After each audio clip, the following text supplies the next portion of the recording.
ሰላም ክርስቶስ ከሁላችን ጋር ይሁን። እንደምናላችሁ እኔ እግዚአብሔር ይመስገን በጣም ደህና ነኝ።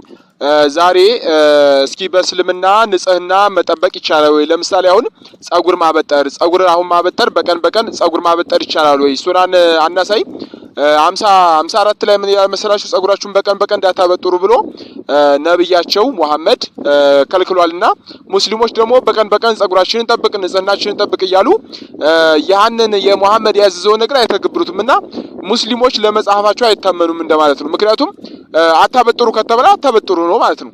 የታዘዙትን አለመስራት ነው። ሱናውን እንከተላለን ካሉ ማለት ነው። እና በእስልምና ንጽህና መጠበቅ ይቻላል የሚሉት ውሸት ነው። ይሄ ከክርስትና የተማሩት ነው። ለዚህ ደግሞ ማስረጃ ደግሞ አለ። ለምሳሌ